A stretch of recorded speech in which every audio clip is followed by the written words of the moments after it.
This is day 3 of our 7-day quest to create a viral video campaign that spreads a life-saving, history-shaping, world-changing message that can solve a global crisis. Today, we're going to be exploring what modern psychology can tell us about the root causes of the growing global mental health crisis. Along the way, we'll be learning important facts about human behavior that we can use to motivate and inspire viewers to support our challenge. I'm Brandy M. Miller with Creating with Love, where we work to create videos that spread love, hope, and joy to every human heart. Over the last 2 days, we've learned day 1, how to choose a global crisis you can solve with your message and build a strategy to overcome the inevitable challenges you're going to face, and how to take the lead in your comment section so you don't sabotage your success before you've got a chance to get out of the gate. Day 2, we examined why it matters to you that your viewers get your message, what you're going to get out of participating with me in helping me achieve my goals, and how to overcome those fears and insecurities that could stop you from succeeding. If you haven't watched those videos yet, I strongly recommend that you stop the video now, go watch them, and then come back here. We aren't recognized experts in the field of the crisis we've chosen to solve, so we can't rely on credentials, degrees, or certifications to earn the trust of our viewers.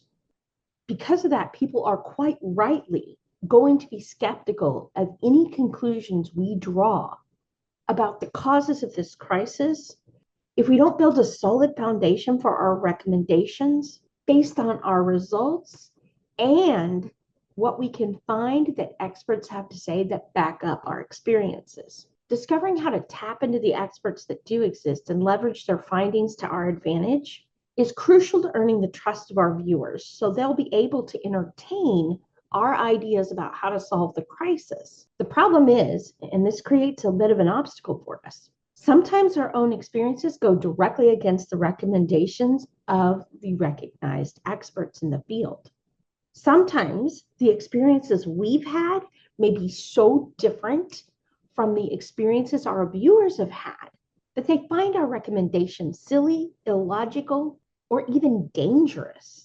If we don't anticipate these reactions, we may not prepare for them properly, and our message will get lost along the way. What inspired me to address this challenge? It can be very frustrating to know that we can save people's lives with our message, but not be able to get other people to listen to us because we don't have the proper pieces of paper to rubber stamp our authority. I don't want other people's ignorance to cause you to quit, give up, or drop out of this challenge and have people miss out on the message that only you can deliver. After all, your success is my success. And when it comes to success, our success is saving lives. My proposed solution to this dilemma is that we do present the recognized experts in the field, but we also present our own experiences that revealed flaws in the advice being given by those experts, that led us to search out different experts with different solutions that worked better, and then led us to present the unique solution we're offering our viewers. We'll implement this solution in 3 phases. First, we're going to present what the recognized experts have to say on the topic.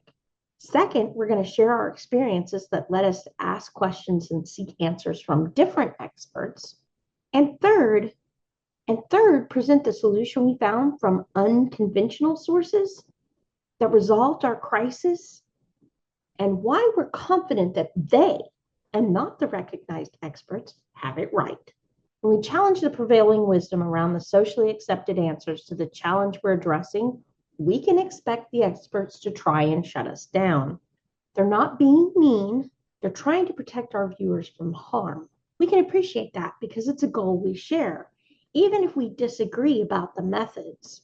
In their efforts to protect our viewers from what they believe is harmful content, they may leverage the social media algorithms to downgrade our content, bury it, and make it harder to find. They may demonetize our channel or insist we take the material down. If we reach enough people, we may find ourselves the target of mainstream media. They may attempt to discredit us or leverage our past against us. We could be falsely accused of things we didn't do, so we start losing trust and people stop listening to us. We could lose our jobs, our friends, our family's support, or in the worst case scenario, our lives for speaking up for the truth. This is the price paid for being a leader. You will meet the cross. You will meet the crucifixion, either physical or emotional, all for doing your best to save humanity. Don't let it scare you or stop you.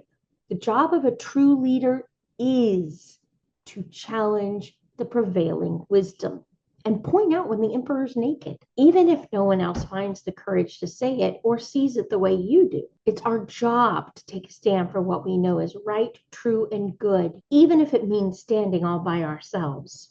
Quite often, the majority isn't just wrong, they're dead wrong. If we stay silent, humanity keeps following the advice of these recognized experts who are leading them over the edge of a cliff that nobody else can see that's just up ahead. True leaders must learn to stand apart, even from those they love and care about most, so they can be found by those who need them and point humanity in the right direction. Not everyone will choose to stop following the herd long enough to be saved, but enough will that humanity itself is preserved from the insanity. There are a few things we can do to prepare ourselves for the worst case scenario. First, sign up for an email list building service so we can keep communicating with our viewers even if we get deplatformed or demoted in the algorithm. Second, keep coming back to the results. It doesn't matter what our past was or what crazy thing we've done that they want to shove in our faces. What matters is our results. They can argue with our solution and our story, but they cannot argue with our results and the transformation it brought. The evidence is clear. Refocus on the why you chose in video 2. And remember that our goal is to help our viewers get that life-saving, history-shaping, world-changing message that only we can deliver. Last, stay connected to other people in this challenge. Support each other. Stand with each other. Form an impenetrable barrier of community that makes it harder for them to take you down. Now that you know what to expect, let's talk about what the research showed, my own experiences with that, and the unconventional wisdom that led me to finding the solution to my own mental health crisis. So to pick up my story where I left off yesterday, here I am. I've got a 7-year-old who's telling me he wants to die, and I'm committed to doing whatever it takes to find out why. I do 3 things at the same time. First, I enroll him in therapy, trusting modern psychology to help me figure out where we went wrong. Second, I begin attending small group sessions for Catholics called the Apostolate for Family Consecration. Not because I want anything to do with religion at this point in my life, but because my son is begging me to go with him. And I am committed to doing whatever it takes to show him how much I care and how much he matters to me. Third, I implement a weekly family time where we do things together because I recognize that with my full-time job where I'm working 60 to 80 hours a week and my part-time school, I'm really leaving no time for him. I'm sort of penciling him in between all the other things I do in my life, which is not fair to him. And I'm blaming myself for being the cause of this mental health crisis. So I figure maybe if I spend quality time with him, it'll fix things. Without realizing it, I'm conducting a blind study. I'm conducting a blind study into what offers more for mental health, modern psychology, religion, or simple quality time. If you were to ask me back then which one I trusted more, I'd have placed my bets on modern psychology. My son goes berserk during family time. He either doesn't want to go at all or throws a fit whenever it's time to leave wherever we've gone. It's super stressful for all 3 of us. And I start wondering if it's worth doing at all. My son seems happy and doesn't talk about wanting to die whenever we attend the Apostolate for Family Consecration. And while I dreaded going to these things in the beginning, I soon find myself looking forward to them. At these meetings, I start getting answers to the questions I had about the Catholic Church that caused me to leave when I was 16. Those answers make logical and reasonable sense. I'm not ready to go back to the church yet. I've got it stuck in my head that I need to be perfect before I can go to Christ, and I'm far from perfect. My son seems to like therapy, but I'm not seeing any noticeable improvements in his behavior. We're still hearing him tell us he wishes he were dead every time things don't go his way. And I'm starting to get desperate. 2 months into therapy, they do give my husband and I a tip that helps with family time. My son is a deep thinker and needs time to process things. Let him know what the plan is before stepping out the door. Give him 5 minutes heads up before you leave so he has time to process the change. And let him know what to expect when we get there so it's not such an anxiety-prone situation for him. The number of fits he throws during family time decreases dramatically. 6 months after I started attending the Apostolate for Family Consecration, I get a series of 3 dreams. The first one, I wake up with God saying to me, teach my children how much I love them. Now, if you knew me back then, you'd laugh because I'm a recovering narcissist. And he called me out of this in the middle of my narcissism to teach people how much he loves them. And I don't know the first thing about love. I think I do. But my knowledge of love is all based on Hollywood fairy tales and romance books. The second dream shows that one day I'm going to be instrumental in helping reclaim the world for Christ, which is hilarious because at the time I'm not even in alignment with Christ. It does warn me the price I will pay for success is to be stripped bare and exposed to the world. I tend to think that's probably more metaphorical than literal. The third dream showed me the price the world pays if I don't succeed. Scientists putting babies in blenders, trying to create an elixir of life to escape death. The dream was so horrific I couldn't even talk about it with anyone else for years after that. After the third dream, I decided to go to confession and attended Mass for the first time in years. I bring my son with me. I recognize he's an 8-year-old boy, and this is not the most exciting thing he could ever do. This kid goes bananas during Mass. That's what Catholics call our religious services, and not in a good way. My husband's an atheist, so he's not eager to step inside those doors and go with us. He's worried God will strike him with lightning if he does. I barely got him into the church for our wedding. I'm on my own on this. I'm starting to feel like I need to call a priest for an exorcism.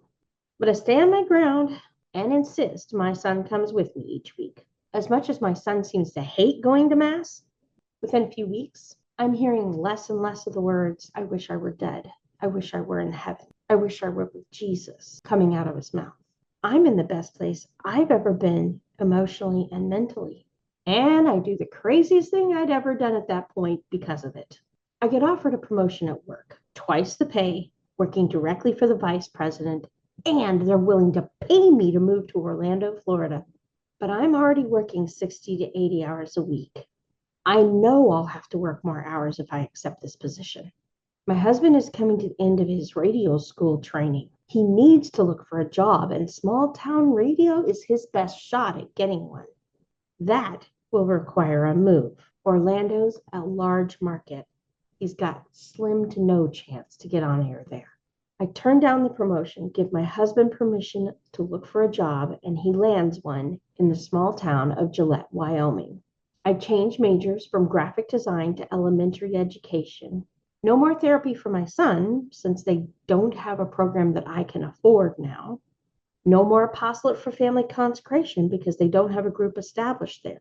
But the Catholic Church is everywhere, so we maintain that connection. Now, if I'd have done the research, what psychologists will tell you is that moving a child who's struggling with mental health issues halfway across the country from the only friends and family they've ever known is not a recipe for a healthier, more stable child. It's a recipe for disaster. But my son starts to get better the moment we arrive in Gillette. The first day, he meets another boy in the apartment complex, and they become friends. Over that first month, he starts meeting other kids in the neighborhood and making more friends. My marriage is better. Not great, but better than it's ever been. The vote of confidence I've shown my husband in prioritizing his dreams over my career helps boost his self-esteem. And none of that would have happened if not for my religion telling me to prioritize my family over my money. The question is why? What does religion add that psychology could not? Here's what the research shows us. My psychology classes in college introduced me to Abraham Maslow's theory of human motivation, which basically postulates that every behavior is an effort by a human being to meet their needs. These needs, according to his theory, exist in a hierarchy of importance. The basic needs of food, water, shelter, and reproduction are the most important needs. Other needs, such as love, belonging, and self-esteem, are either secondary or derived needs that exist only to help fulfill the primary needs. The thing is, my son was getting all the food, water, and shelter he could use. He should have been happy and healthy if Maslow were right. But he wasn't. In fact, my husband and I are also getting all the food, water, shelter, and reproductive access either of us could use, but that hadn't improved our mental health. What was Maslow's mistake? It was my own research that dug up what the college textbooks didn't teach us. 15 years after Maslow published his theory, Harry Harlow published his primate experiment findings in his study called The Nature of Love. His conclusions? Love, not food, water, shelter, or reproductive access, is the primary driver of all behavior. Provide a primate with all of their basic needs, food, water, and shelter, but put them in an environment deprived of love, and the primates choose to die every time, sometimes within days, sometimes weeks, but always the same result. They lost all motivation to do even the basic things, such as eat or drink, in the absence of love. Bruce Alexander's Rat Park experiments, published 20 years after Harry Harlow's, confirmed Harry's findings. Rats in isolation inevitably drugged themselves to death. Rats left in their native social environment might taste the drugs, but they didn't develop an addiction to them. Rats put back in their social environment soon weaned themselves off of the addiction. The addiction was a response to the pain of not being loved. Research into the benefits of religion is a mixed bag of goods. Some studies show that people for whom religion is important and who practice it regularly show greater immunity to depression, while other studies show they are more prone to depression. The majority of studies, though, show that when everything else is equal, religious involvement is related to less depression. What Christian scriptures tell us religion offers that modern psychology cannot is summarized in 1 John 4:8. God is love. If God is pure, perfect love, it makes sense that aligning our behavior with his laws brings with it immunity from depression and wanting to die. The question we need to ask ourselves is, why isn't that immunity perfect? Clearly, religion itself is not the answer. There's got to be something more to the picture. To solve the mental health crisis, we're going to have to figure out what it is that's stopping people from getting the love they need. Then we can craft a message that tells them what they need to do to find the kind of love that will heal their hearts instead of break them. Understanding these studies isn't just about mental health. It's about understanding what it takes to craft messages that connect deeply with people's needs and motivate them to take the necessary action to improve their lives so we can transform the world. Today's homework, that's right, day 2, and we have more homework. Outline your journey to your solution. What your problem was, the mistake you were making or the experts were making, the truth you uncovered, the solution you discovered, the obstacles you faced, the answer that helped you get past those obstacles, the results you were able to achieve, and the transformation that came to your life because of those results. Second, detail what your research shows the experts say about the subject. Propose your answer to what the experts miss that your solution provides. Share in the comments the authorities or research you've relied upon to tackle your crisis. Let's collaborate and grow together. Think about how you can incorporate love into your campaign so that the people who receive your message feel how much you care about them and what's best for their needs. That's going to help build trust and open them up to receiving your message. In the next video, I'll share the surprising direction my search for answers took me into what prevents people from receiving love and what we can learn from that to bake into our own viral video campaign to pack it some extra punch. I highly recommend that you watch my Defeating Depression video. I've put the link in the description below. In it, I share a little of what I've come to understand about depression, so you can help those who struggle with it in a more meaningful way. Or if you are the one who struggles with depression, you can share it to others if you feel it resonates with your experiences and maybe help them understand what you're going through a little bit better. If you're finding this series helpful, don't forget to like, share, subscribe, and of course, comment in the comments section below. Together, we can spread hope and create real change. Until next time, let's keep making progress on this challenge.